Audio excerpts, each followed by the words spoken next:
Hello, hello. Success Coach Amy here with another flaming hot topic from Blaze. Building a life with action, zen, and energy. I got none. End of story. So this was just going to be a reality check kind of video. As you can see, I'm in my car. I am at my alma mater, SUNY Cortland, waiting for my daughter. She's doing a program here. And I got here a few minutes early so I could chill, because it seems that my car is one of the very, very few places that I ever get quiet time by myself. And it's not for very long usually, which normally is fine. I have a very small house. I have a lot of people and dogs in my house. It's very loud and everything's moving all the time. And there's really no downtime. So on the rare occasion that I'm waiting to pick up one of my kids from something, I will take it to usually just scroll through social media or attempt to work on my business or do a video. So today I am just drained. And I've always been that person that puts on the smile and how can I help you and what can I do? And no, it's okay. I got it. I can do it. I can add it. I can whatever. I've always been that person. And 9 times out of 10, I don't mind being that person. I really don't. I enjoy helping people. I enjoy being there for my friends and family, my coworkers. But it's hard to be on. Oh, wait. It's hard to be on. I get made fun of for my air quotes that I love. But I get made fun of for being, or lost my train of thought already. It gets exhausting being on all the time. And that's how I feel. And that's on me. No one asks me to do it. I don't do it for any particular reason. It's just who I am. And again, 9 times out of 10, I'm okay with that. Today's that 1 out of 10 time where I'm just done. I'm just tired. And I feel like, well, what I usually say to people in general, doesn't matter what the topic is. Things before COVID were difficult, frustrating, time-consuming, exhausting, whatever. COVID just made everything so much worse. Whether it was school, mental health, employment, the way people drive, the way people are so disrespectful to each other. Maybe we just pay attention to it more. I don't know. Maybe I pay attention to it more.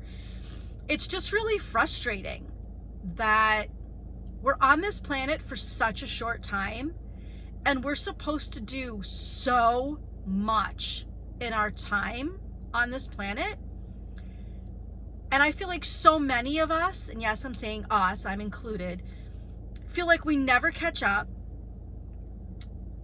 And it's not what they used to call keeping up with the Joneses, which, ooh, they got a new car. We need to go get a new car. They painted their house. Oh, we need to go paint our house. It's not that kind of stuff. I'm not materialistic in the least.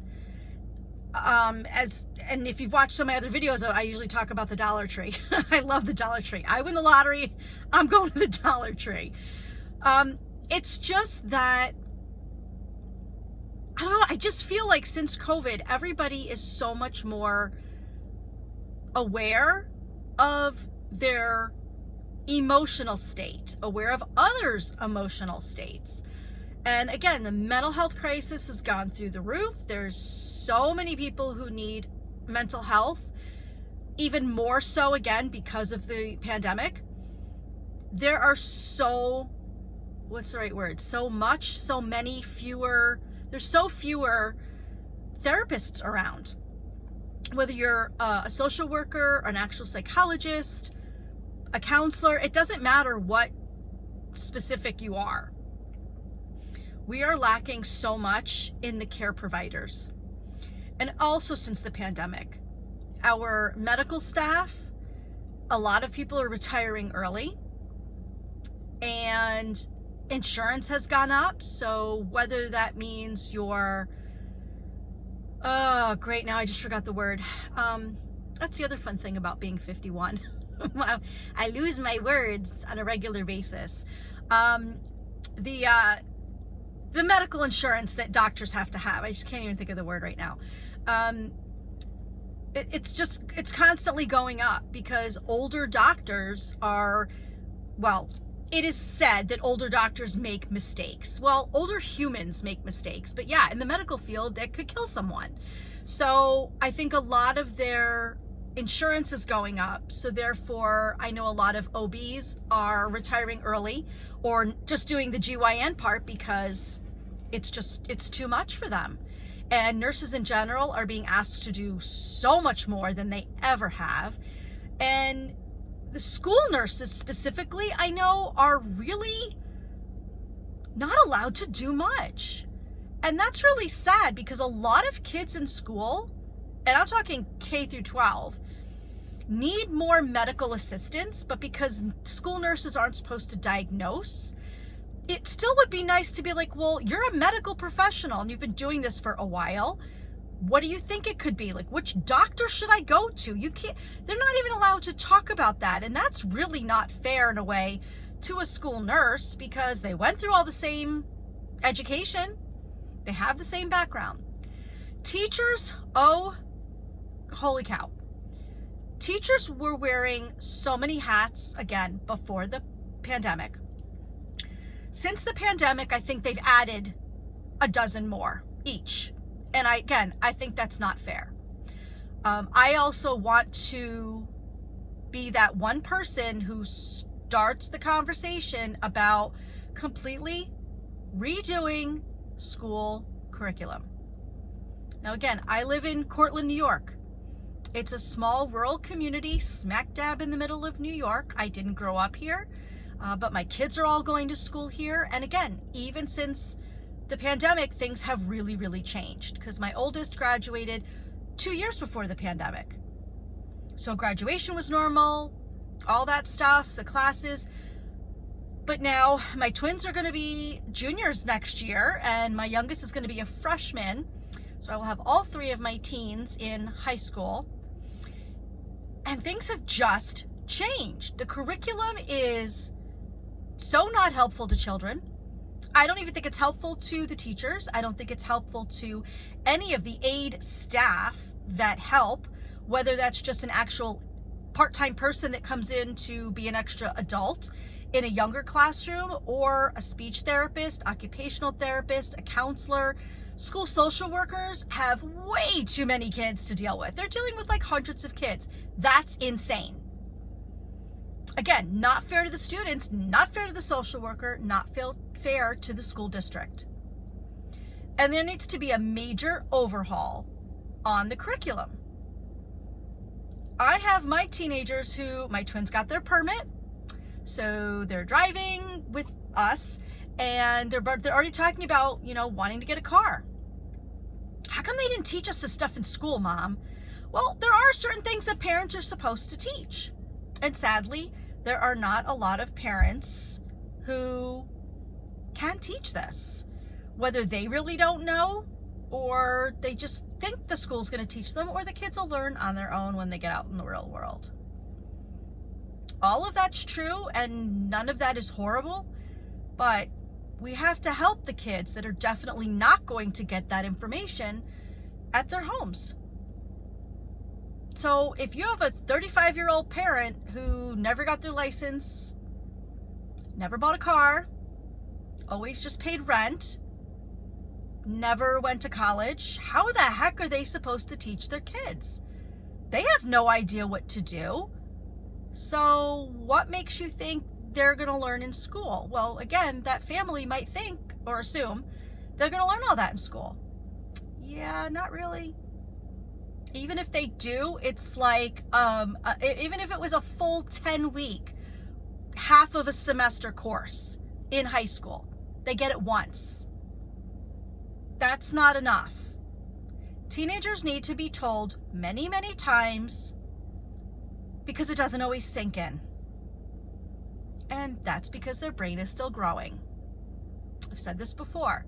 There's proven scientific fact that a person's brain does not fully develop until they're about mid-20s. You can have very intelligent people at 18, of course, But the actual brain doesn't stop forming and growing until you're in your mid-20s. Which is why a lot of times you'll hear people talking about childhood trauma and how it affects you as an adult. Yeah, because it affected your brain. I'm not a social worker. I'm not a psychologist. I'm not a brain scientist. But I've done enough basic research with people who are reputable. I don't just Google it in Wikipedia. But I have people who are professionals. This is what they went to college for. This is what their job is. And we have talked about it. Sometimes you really can't beat science. And just because a person turns 25 doesn't mean all of a sudden they're going to be making great decisions and they know everything. And it's not like that. Again, it's a physical. It's not just emotional and mental. It's all of it put together. But that's part of it. And all of this needs to be explained and told to basically everyone. And this should be part of the school curriculum.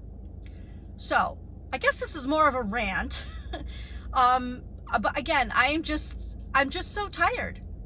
I'm really, really tired of fighting with so many other adults because of either how I feel children should be raised or what the school curriculum should be, how we should be dealing with mental health. I'm not the only one, but I'm voicing it, and I want to start that movement. I want to make that movement move forward. Again, I shouldn't say I'm starting it, but I'm starting it in my community. I want people to work with me to make those changes because they take a long time. It is April of 2023. In a year, we're going to be talking about a new president. A lot of crap's been going on the last 4 years, let alone 8 years. And a lot of changes need to happen. A lot of positive changes need to happen. The way we were doing things pre-COVID cannot continue for the most part. You have to make changes when the world changes. And it needs to start with raising our children, the medical community, the mental health community. We all need to work together. And man, if I could get paid to be doing this, this is my life's passion. I want to be able to make all of these changes and do what's right for the young people. They don't have a voice. They can't vote. They can't ask for these kinds of changes. Or even when they do ask, it's like, oh, well, you're a child. That's not okay. They have voices. They have their own opinions. They have their own thoughts. Just because we went to elementary school and high school doesn't mean we know how our kids are doing and feeling right now. We need to listen to them, and we need to work with them. We need to work with each other. It's the only way we're going to make positive change. And we need to just keep moving. And if this is what makes me tired, then that's a positive tired. Sadly, the crap in the world is what's making me tired.